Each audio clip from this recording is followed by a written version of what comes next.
saying some real cool stuff. It's like he's like a neutral, like exactly what we envisioned for it. Recording, we're on? Yeah. See, now. Hey, yo, it's your boy Big Miles, and this is the Kickoff Lounge. Today, unfortunately, Al couldn't be here, but we got a special guest. Psych. Nah, it's Champ, the producer. What up, Champ? What up, bro? How we doing? How we doing? Chilling. It's good to see my dog. You see he has a face. I'm a person. Right. I'm alive. That was wearing like recordings that we had in the stash or something. You know, I'm here. Exactly. We didn't have no robot computer dude with all the Google facts talking to us. That would be kind of ill, though. Dude. I'm not gonna lie. Yo, we should invent that. It's already taken care of. We just gotta wait for it to drop. Amazon Prime. Hey, one day. One day. Yeah, all right, man. So this weekend it was cool, but we got bigger things to talk about this week. Yep, for sure. The biggest news of all is clearly Bale coming into the league. Right. Damn. Big Bale. Big Bale. Big Bills, Big Bale. Big Bale, Big Bills. I think when we were first like auditioning, getting things, Al called this, right? The first time we met up. Yes. Our first little mock run through the episode. Me and Al had never met each other. We were just sitting there like winging it, not even knowing nothing about what was going on in the league at the time. We didn't watch the games that weekend. We just winged it, and it worked out. But yeah, man, Al just randomly called this. He said, "Yo, Bale's coming to the MLS. I just see it happening." And both of us were like, "Bro, what are you talking about?" It sounded like it was myth. They mentioned like something with DC United, and clearly that's not happening. No. But yeah, he called it. So just like he called that, maybe the whole USA World Cup Finals thing. Hey, I mean, his predictions haven't all been good because Red Bulls, yeah, tapped that ass when they played against NYC FC. That open cup situation. When you get back, we'll square up everything. We'll make sure everything good. I need my money, boy. Yeah, feel me? But no, it's crazy because we were talking about how good the Red Bulls looked. We were saying, man, NYC's in trouble because Red Bulls are balling. And then Red Bulls ran into LAFC this weekend, and LAFC torched them. They were playing me, like, to me, they were reminding me of OG Barca. Just whole game in the opposing half and the attacking third. Dominant, bro. Very dominant. Opoku, all them boys just had the ball the whole time. They were just ramming it. And that's the thing. That's now. Right. Not with Bale and Vela healthy. The team almost seems unfair. They're balling so hard right now. I'm just imagining adding Bale to that situation and Chiellini at the back. Defense is solid, midfield is solid, and your attack is going to be stellar. Crazy. I feel like Bale's definitely set to have a lot of individual success. Right. Not exactly sure what his motivation level is going to be. Of course.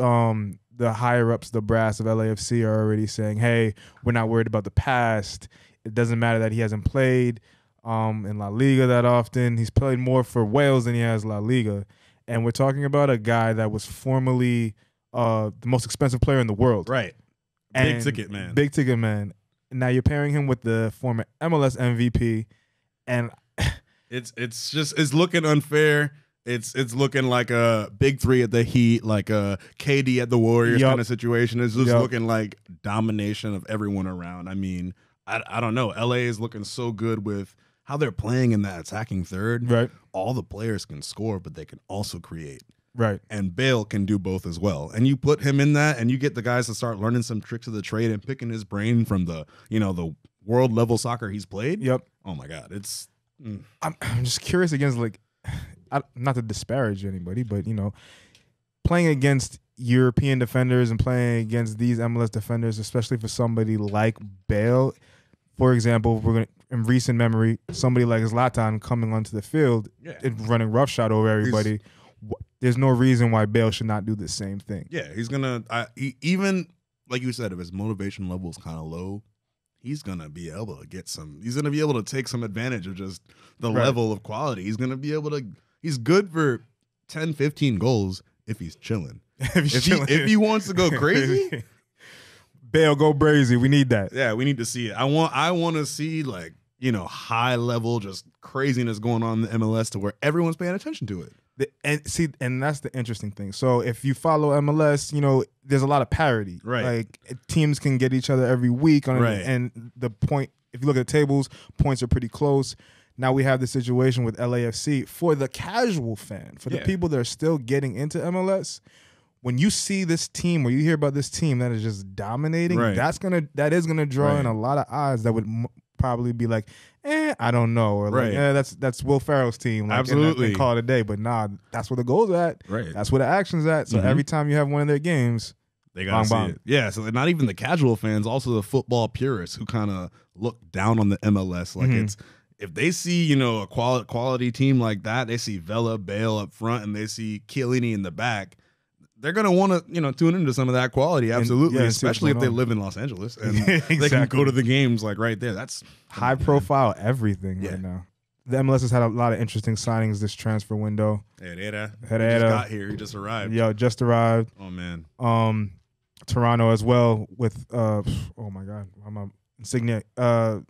Lorenzo Insigne. Yeah. Yes. Baller. I like how he plays. You know, like, you know, I'm a big striker. I always played the big striker role, but to see a little striker play the way he plays, and he plays big, he dominates, he gets in, he uses his size to be kind of sneaky. So he kind of reminds me like how Giovinco. I was literally just about to say, like, the Giovinco days. They're trying to resurrect that real quick, right? I mean, but the thing is, Insigne's been playing like that. He's been like had that style. So it's really interesting to see that Toronto gets those kind of strikers to come in and spark things up. I think it's like a shoe-in. Certain teams just have their identities, and once they realize what works, you know, you kind of stick with that and try to repopulate that formula into a winning fashion. And they need to get some wins, because it's been a struggle bus since Greg Vaney left, and out the door has been out the door. Out the door has been out the door, and it's just been one thing after another. That's funny. Out the door has been out the door. Shout out to Josie. Yeah, that's my dog. But fan favorite. Yeah, he's a big baller. Playing striker. Like I said, that was someone I always kind of like looked up to. I like his game for sure. So we're talking about the big transfers, and we're talking about Bale coming to LAFC. And like you said, they got to get some wins about Toronto. So LAFC, same thing. They got to get some wins as far as silverware. Right. What does Bale coming mean for their success in the future, you think? I think it means that they should definitely be winning some MLS Cups. I think so. 2019 Supporter Shield, but definitely going for, if they don't, I feel like one MLS Cup is not enough. Much like when we had that big 3 in Miami. Yeah. You're expecting to get a couple. At minimum. Yeah, go back to back on them. At least. And there's no other team right now that's investing this much in this type of quality player across the board. And again, Chiellini in the back. The defense is already solid. They already have currently putting up the most points in MLS. Right. So it better go up from here. Oh, yeah. I don't know what it's going to look like, but it better go up from here. They're in the driver's seat in the West already comfortably. Right. Comfortably. So it could only get better. I called it first episode, even though I pulled the Al second episode and rock with my team, Orlando City. In my heart, Orlando City's going to do everything because they're the best. But LAFC is definitely looking like the favorite, like I called first episode, for sure. For sure. And now that we're talking about your team, let's check in. U.S. Open Cup check-in real quick. They're playing. There's a lot of matches going on right now currently, so we gotta check on this U.S. Open Cup situation. Yeah, we are playing right now. It's Orlando City versus Nashville SC. Defensive stalwarts. Everybody's team's getting knocked off. 81st minute, we're still down 1-0. This is not looking good. It could be some drama right now. Al's team is currently playing Toronto, FC Cincinnati. Yeah, and they are down 3-2 still. Oh no, it's tied up. 3-3. 3-3. Started the second. So yeah, it's actually at halftime right now, from what I see. Woo! Dude, they scored in the 7th minute of stoppage time in the first half to equalize. All right, this is the most dramatic game of the week so far, easily. We haven't had a goal in the MLS, a game with 6 goals in the MLS all month. This is the highest scoring game of the month. So and the minimum is going to be 7. Well, if somebody's going to win, minimum is going to be 7 goals. So yeah, that's going to be a game to talk about. But dude, this dude Muhktar, he scored against Orlando today. He's been hot. He scored 2 goals this week, and he's been hot. People talking about him being an MVP candidate. Balling. He's more than legitimate, and he's been solid for Nashville the past 2 years. That team, that's a team that a little like Philly, a sleepy team, and a little like Philly previously that had problems scoring, defending all day, but scoring was a little bit of an issue. But Hanny Muhktar is finding his form, absolutely, and he can definitely. they can be an upset team. Once the playoffs roll around, somebody can easily get upset. Oh yeah, yeah. Someone could sleep and like get knocked out by them. Could be NYC FC.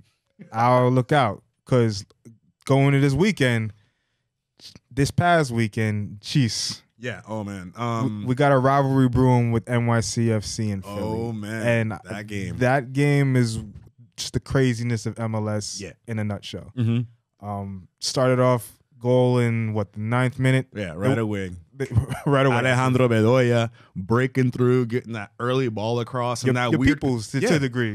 Yeah. Alejandro Bedoya played for Weston, and I actually played for Weston when I was a kid. So I always saw his name ringing out around the scene down there in the U scene in Weston. So it was cool to see him. Yeah.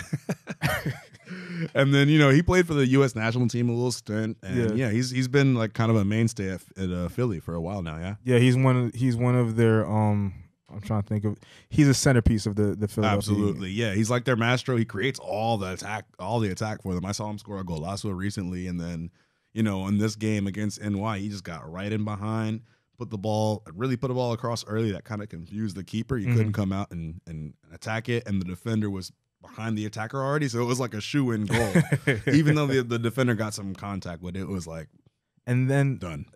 And then after that, quiet for 80 minutes. Very quiet. Then all of a sudden, mayhem breaks loose. We get a handball, VAR, tie it up 1-1. That handball, by the way, it's crazy because that's really a VAR. That's a VAR handball. You wouldn't have seen that handball called like maybe 15 years ago, dude. Like, and it depends. Maybe if the ref has that good of an eye or someone catches it, but if no one catches that handball, more than likely it's not a handball. It's not going to happen. So that's one of those like very modern, like super controversial VAR handballs. But hey, that's how got it. That's how you stir the pot. So you get one controversial call, and then we get a red card from probably the most unseen culprit possible. I didn't understand what actually happened. I thought it was the player getting a red card, but when you saw the replay, it was I don't think he deserved a red card for pushing a player because the player was hovering over the guy he was attending. Right. And he's like, hey, yo, give him some air. Pushed him off. It was kind of aggressive. It's a 1-1 game in the late. Tensions are building. The push is not going to be a nice push when you see people with the little gamesmanship over an injured player. Of course, and it's not going to be a pleasant. Hey, could you please back away? No, it's sir. Like my player, bro. Like what I mean. So I don't think it was red card worthy, honestly. But was it the shove or was it like the dust up, the dust up afterwards? Because the words. What's crazy is that. He pushed him away. Clearly, they took offense to it, and then afterwards, he's ready to. He looked like he ready to scrap with everybody, with the entire NYC FC team. Yeah, they had to get him off the field quick. But while he was walking off, ref said, "You ain't helping nobody else. Get out of here." Yeah, man. I mean, and the game was already over, so he wasn't needed any further. But that was something I haven't seen before. It was pretty cool to see. And then tensions at their highest. Castellanos being my man's is a little arrogant. Yeah, ice in his veins, though. Ice in his veins. It's 1-1, and then NYC loses in the craziest. That deflection? Deflection I can just imagine Al if he was watching that game. Shout out to Al. I can imagine he's like, But, yo, that goal, like, from if you don't see the deflection, it looks like a golazo. Right. But then you see how it actually happened.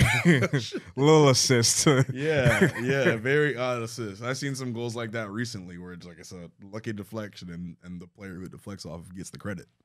Listen, that's the craziness of MLS, man. You never know what type of action you're going to get in the midst of a game. And with this, Philly lost to NYC Eastern Conference Finals last year. And it just seems like with NYC's early dominance, Philly just jumped them in the power rankings with this win.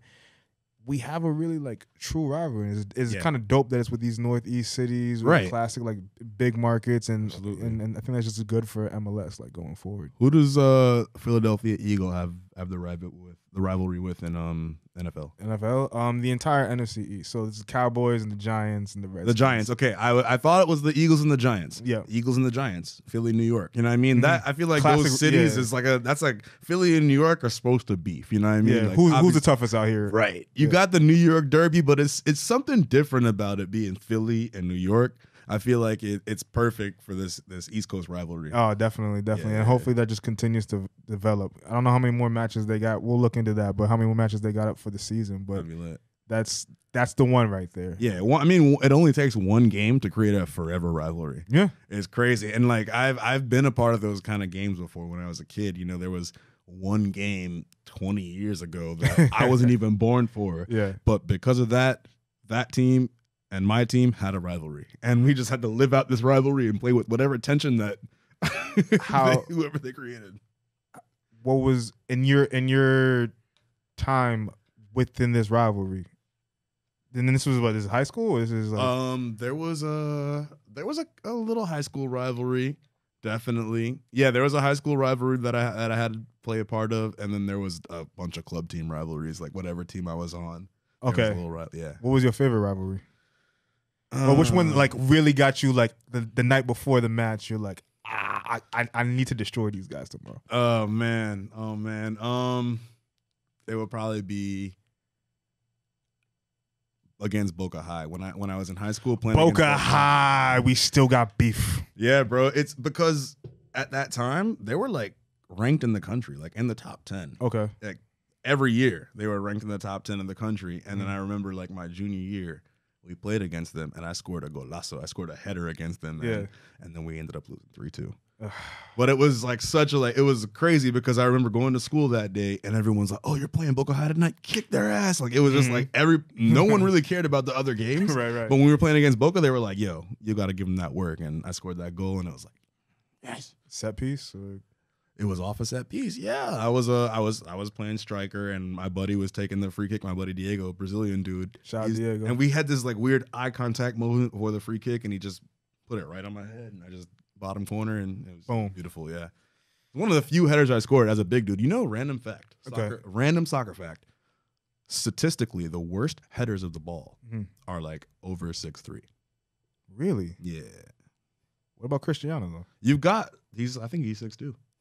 I'm like 6'3.5", 6'4". So like technically I'm just over the threshold of the worst headers of the ball. But like it's a weird thing. That like you've got your beasts. You've got your people that are like, you know, tall, good headers of the ball. But like the averages, the way it averages out, like tall guys are less likely to score with their head. That's strange. Odd. It's an odd fact. That's an odd fact. Yeah. I mean, but if you're tall and you have that weapon, it's just unstoppable, obviously. But like I unfortunately wasn't the greatest header of the ball. I scored a few goals though. Again, it's not your fault. By the rules of soccer, apparently, like you're not supposed to. Yeah, it's odd. But hey, I did some things with my feet, did a couple things. Listen, man, golazos on golazos. I don't know where the highlight tape is at, but I'm sure it's fire, bro. It might come up someday. Oh, okay.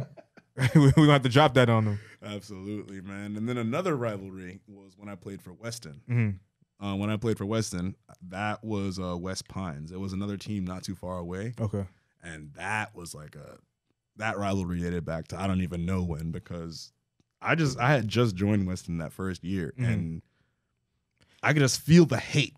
When we were warming up, it was just like a bunch of hate back and forth. Did they coach you up on that, or like you just know? Like, I mean, my teammates had said some things, and I think what it was there was a lot of trading players back and forth. Like this guy used to play for this team, and now he plays for that team. Because of the area where everyone lived, it was all geographically close. Gotcha. So it was like, you know, one kid that used to play for Weston plays for West Pines. He used to play for West Pines. He plays for Weston. So like everyone kind of knew each other. Yeah. They might have gone to all high school together. So it was kind of like that kind of thing, but. We played, it was always spicy. It was always a fight. It was always like, you know, it was always a shouting match. But we played them in the South Florida semifinals. So this game, whoever won this got to the final to play the favorite, which was like South Florida Elite at the time. So I scored the goal to win 1-0. Hey, got them boys out of there, knocked them out. Like it was a real like physical, real like testy game. But I was able, I forgot, it was like a real weird play where I ended up kind of just bodying off a defender and like getting past the keeper, and I just got the bounce and I scored 1-0. Taking care of business. Goal. Like I said, like the highlight tape is out there, man. We gonna have to find a way to drop this on them for sure. Man. But see, as a youth balling, right? MLS Next Cup. Yes. That's the first thing. The whole time I'm talking about this, all I could think of was watching these kids ball out this week. I've been tuning into the Next Cup. It's the feel good things of the week, bro. It's the feel good things, man. Feel good things for sure. Absolutely. Because just seeing like you can still see like that youthful joy when they're out there and they're balling. They're balling. These kids. The future looks bright for soccer in America. Like, this is the kind of thing that we've been recently calling for about how bringing soccer to the forefront for these kids. Making it more important. This kind of tournament is like a dream. Like I'm just thinking of how I would have felt at 16 years old and this thing existed and I could have played in it because I played for Weston and Weston's in this cup right now. Oh snap! Well, I think they all got knocked out, unfortunately. Shout out to the boys, but like I just watched them play. Yesterday, I watched them play a game against Deanza Force U16. Okay, the Weston team. I think they ended up winning the whole thing last year. Oh snap! Right. So they're trying to make some noise again. They tried, but they lost to this Deanza Force team. This kid, I think he's Japanese. His name is Roka Sunhara. Okay. Number 9 on Deanza Force. This kid was raw. He was just giving them hell all game. Man, just cutting up everybody, getting through the defense. He hit the crossbar, and off of that shot, the rebound led to a goal. Weston tied it up. It's 1-1. End of the game. This dude's just dicing up everyone the whole game, pissing off this Weston defense. End of the game. He gets the ball in the box, cuts up a dude, and gets fouled.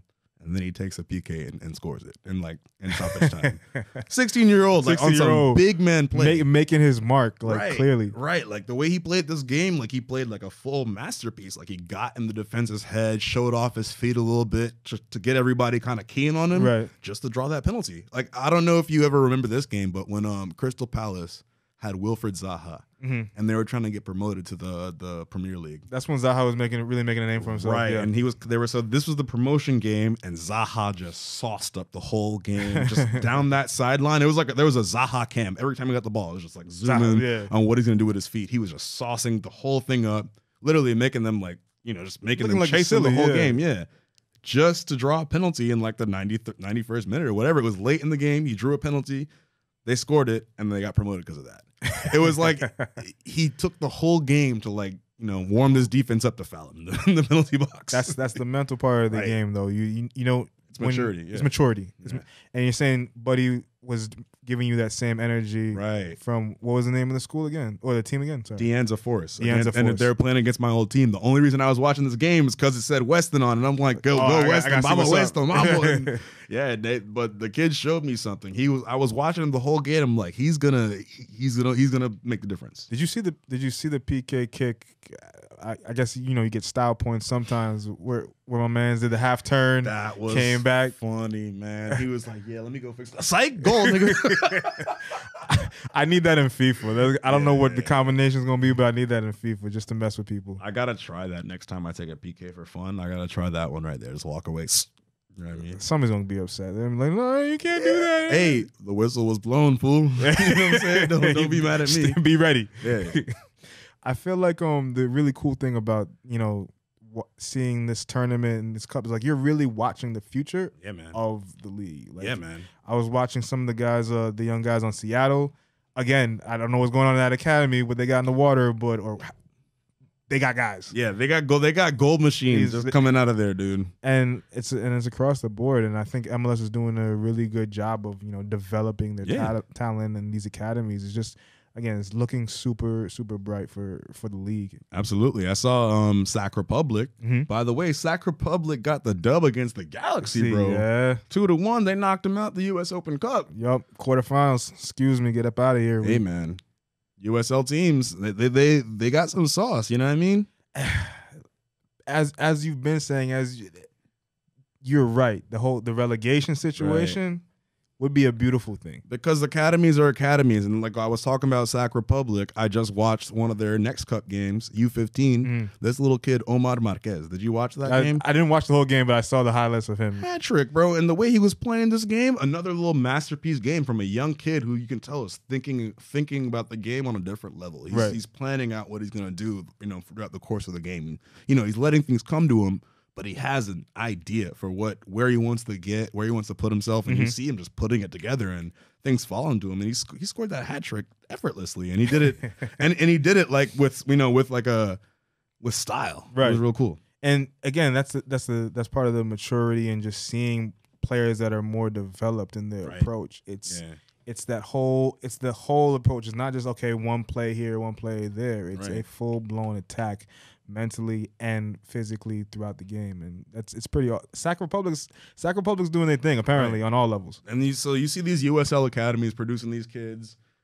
I mean, we were talking about the relegation things. These USL academies are producing these kids, and these USL teams are producing on the top level. They're beating MLS teams and stuff. Hey, I mean, an MLS relegation seems really interesting to me because it gives the top teams in the USL something to play for, and the bottom teams in the MLS something to play for to stay up. Stay up, stay ready. And again, if you're pulling players from these leagues regardless, let's get the egos out the way. Let's sit down at the table and do this. This is something the fans would love. This is going to unite. This would unite soccer in America in a major way, and keep eyes on both leagues. Help both sides grow. So, come on. This is plea number one. Like we respectfully asking you, let's do this. Yeah, MLS relegation. Hey, we'll start it easy. Start with the bottom team in each conference. Just one team from each conference. We'll start there. 2 teams total. I like that. Hey, one team got to go in each conference. At the end of the day, you came in last. You turn get out the seat. That's it, bro. It's like playing FIFA. You lost, get off the sticks, and then switch it up. And it's okay because then it gives your team hey, it's time to rebuild. Extra motivation. It's time to rebuild. It's time to rebuild. It's time to invest. It's time to do the smart thing. There's no just being lackadaisical. Yeah. And even in the end, wherever those last 2 teams are fighting for that spot, you're trying to not stay in that spot. So everybody always has something to fight for throughout the season. Right. It seems like a no-brainer. But it's America. I was really thinking about it. It's America, bro, because no league in America is gonna do that. NBA, NFL, ain't no top league in America gonna say, yo, y'all go down, and all these big money owners lose a bunch of money. Yeah, I think you know what I mean. They're not gonna do that in America. They're not gonna do that. But even on the money side, right? Once your team is established, you're not going to. There's only so much money you can lose because even if you're the bottom of MLS, and I think it's different for all the other sports.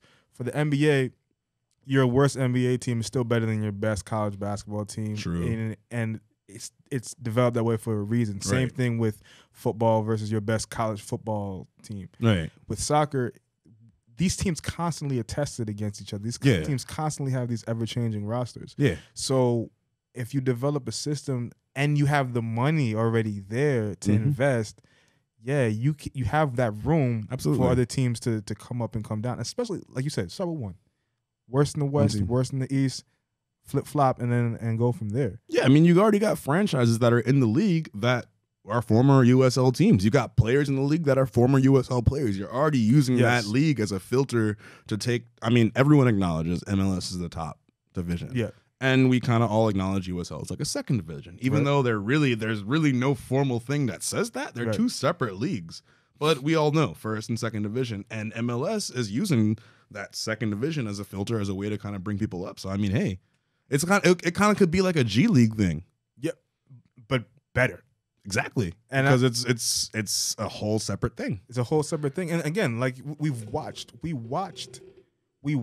Sac Republic beat LA Galaxy. There's no way around it. Like we watched you can't it make happen. excuses. You can't make excuses. A game is a game. A game is, especially in this isn't like in the beginning of the tournament. This is a quarterfinal game. Right.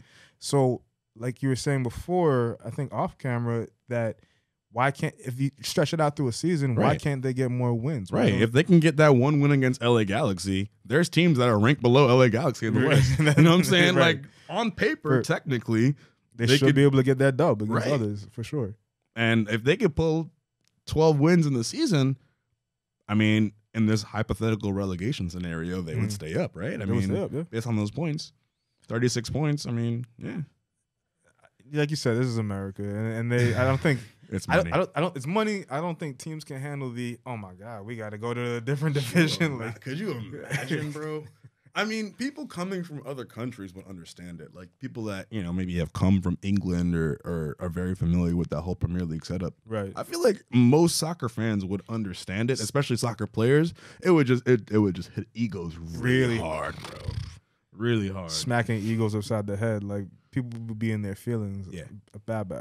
But at the same time, that's part of the fun. That's part of the intrigue. So yeah. Come on, guys. Yeah, make it interesting, man. Make it interesting, at least for these bottom of the table battles, man. That's super fun when you watch those Premier League games and you see those bottom of the table battles. You're like, yo, 30th game of the season, a 0-0 tie keeps you up. If you lose 1-0, you're out, and people are going crazy. You know what I mean? It's one of those things where, like, if it were to get introduced, once it gets introduced, maybe first 2 years people will be shaky with it, but once they get used to it, it's gonna be like they're gonna live for that. Yeah, they're gonna love that. Yeah. So patience, only time will tell. But for the matches that we do have going on this weekend, again, MLS always so crazy, standings always so close. Wait, let's check in on this NYC thing. Oh yeah, because we had that 3-3 tie, man. That's whoa, you tied an Open Cup. It's 1-1, 90 plus. Oh, we got the goal in the 94th minute. Vamos. Drama. Vamos Orlando. Esta noche tenemos que ganar. Let's go. You keep going, bro. I'm gonna find a little. Bro, NYC scored. It's 4-3. Dude, that is a 7-goal game, and we got 25 minutes left in there. That's all right. Week 17. That is the game of the week so far. Game of the week for sure. You mean, hey, that might even beat the Philly NY game, and we haven't even seen the highlights. We haven't seen. LAFC Dallas is also tonight, which is interesting. I feel like Dallas has a point to prove. If Dallas could beat LAFC tonight. This is Wednesday. A lot of you will be seeing this on Thursday. So if Dallas beats LAFC, that's massive on Dallas's part. Yeah, that's a big win. That's a major win if that could happen, bro. Oh man, let me see. And this whole weekend, hold on a sec. We're gonna take a look real quick. Yeah, let's check it out. Yeah, Dallas is in 4th. If they get that win against LAFC, oh man, they move up to 2nd place. That's a big ass, though. That's a big ass. They got a way better goal difference than Real Salt Lake. So if they get the win, they'll be tied with them on points, and they'll move up to 2nd place. But that's easier said than done. Easier said than done. And most of these teams have something to play for. Like absolutely. Atlanta's trying to fight for a playoff spot. Philly's trying to keep their spot. They have Columbus this weekend, which isn't an easy out. The Red Bulls, again, is trying to stay in that top 4. They got Kansas City. Kansas City's just playing for straight respect, I feel like, at this point. Yeah. But they're at home, so you never want to lose at home. No. RSL is on the road against Minnesota. Now, they've been good at home. They drew 0-0 against Columbus last weekend, and I feel like RSL as well, they have a point to prove that they're not – it's not some flimsy second place, or it's not a fluke second place. It's not a fluke second place. Right. Like they deserve their spot. Yeah, man. So there's a lot of interesting matches lined up for this weekend. Yeah, man, absolutely. I just realized, man, New York with this current win, as the stats are holding live, move back up to 1st place in the East if they get this one out. Every week going forward, we're just gonna be jumping around with these teams. Well, the thing is, NY got a game in hand, so this is their 16th game, and Philadelphia's played 17, so they got a game in hand over Philly. So every time Philly gets a win, they're probably gonna jump to 1st place. If, let's just say, all things considered equal, if both teams win every week, Philly is going to be in 1st place because they have more games. Gotcha. But when NY plays that game, it's going to go back and forth. So we got to see, man. It's like that Man City when versus Liverpool. Yep. Yeah. If you lose, hey, bad day. Every game if you counts. Drop points. If you tie, man, you'd be a bad day for you. Or no, sorry. Hey, it happens, man. Hey, it's popping. People trying to be a part of the Kickoff Lounge. It's all good, man. Absolutely, yeah. Some people want to call in and talk on the mic, you know. Soon come. We're gonna work that out. Yeah, I wish we could have Al. We could have had Al talk on the mic, you know, get some voice notes and be like, "Yo, what you think?" You know what I'm saying? My man's is in the air right now. I think. No, he's definitely on the plane. Traveling is tough, bro. Bro, tell me about it, man. I love traveling. I think in the last 2 months, I've been on like 5 round-trip flights, 2 domestic, 3 international. It's a lot. I'm going to Colombia in 7 days, too. Vamos, parce. Man's is excited. La buena siempre. Viva Colombia. See, I need all that because I need to go. It's been on the to-do list. It's been on the to-do list for way too long, and see, even the look on your face is like, bro, you slacking. Like, what is you doing? I tell all my brothers, man. Listen, I've been to Colombia. Well, this is my 4th time going to Colombia. Okay, in 8-9 months. Mm-hmm. Just go. It's paradise, man.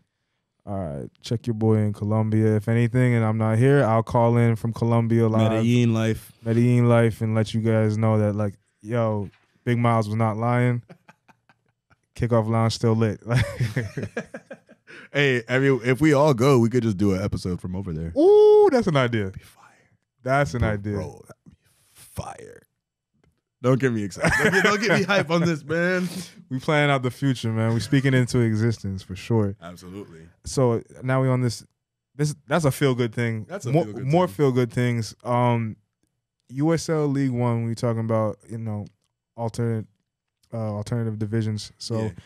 I guess they'd be seen as Division 2 or 3rd division. Yeah. But they might have one of the best feel good thing events around the soccer match. What's they that? have the Henny Derby. So you ball out and you drink any? You ball out, and the supporter section from each side trade Henny. And get riled up. I feel like that is it's supposed to be a fun bonding thing. Oh yeah. Depending on the wrong crowd, it could not be, but it's a party. Henny is a party. Yeah, if anything, man. Henny is a party. I was gonna say you don't want to try that at like a University of Miami football game. But like, hey, I mean, this might be lit. I mean, it's something I would definitely go to. Everybody passing around Henny, and especially if it's the opposing fan bases, right? Kind of sharing in that camaraderie. It's a cool thing. It's a tradition that people will go to for sure. I believe there's been 10. So Forward Madison and the Richmond Kickers. So in the USL League One, they've had about 10 matches. Forward Madison won this last Henny Derby 2-1 against Richmond Kickers. Elliot Barr of the Richmond Kickers supporter section said the Henny Derby is all about people from different worlds coming together, having fun and enjoying soccer. So definitely we're aiming for the fun aspect of the Henny Derby. Yeah, man. And yeah, shout out River City 93 and the Featherstone Flamingos. Those are some funny ass names. Yo, for supporters group. The supporters groups for each side. Hey, it's a party. They sound like they drink Henny. They sound get down. They sip in the Henny, and it's a good time. Love to talk to y'all. Let us know how that came about, how y'all bonded and all that. And Forward Madison, Richmond Kickers, the Henny Derby. So next time you hear about that game, get yourself a bottle of Henny, prepare to party, prepare to enjoy some soccer. Absolutely. I might go. Yo, we can work that out. If they got it going on in Virginia, Forward Madison comes out to Virginia, I'm taking that trip. Yeah. Oh yeah. I'm with it. Let me know. I'll get on that trip. It's 4th of July weekend. You got any plans? I know we get a 3-day weekend from work, so that's good. I'm just chilling, man. I'm really gonna just hang out with the fam. Probably cook out Monday. And what does every cookout? Right? Yeah, it's Monday. Yeah. And what does every cookout need? A bottle of. Henny. There you go. Hey, my man. So it kind of works out, man. They were just in time for 4th of July weekend. We're gonna get a bottle. We're gonna get some food, and yeah. What you doing 4th of July? I don't even know, bro. You don't know? I'm gonna find me a cookout and just enjoy myself. At the end of the day, watch some soccer, and then, I think the soccer's on Sunday. So the 3rd into the 4th, just relax, man. I feel like when you're an adult, holidays is just about the day off. It's just like, I just get to chill. That's numero uno. The whole day off. Yeah, give me that. Yeah, whatever. Like, what are you gonna do? I'm gonna have the day off. Whatever happens. You know what I'm saying? So it's lit, man. I love it. All right. Well, for y'all enjoying the day off, hope you listening. Hope y'all well. And hey, this is episode 3 of the Kickoff Lounge, man. We miss you. Hope you good, bro. Yeah. Safe flight, bro. Safe flight. Sorry about safe Spirit. Travels. I'm gonna still fly Spirit, but yeah, they kind of slacked on this one. They're messing with the vibes, but it's all good. We still gonna travel. We still gonna feel good. We still gonna make these moves. Yeah, man. And yeah. Happy 4th of July weekend. Kickoff Lounge. We out. See you Thursday, bitch.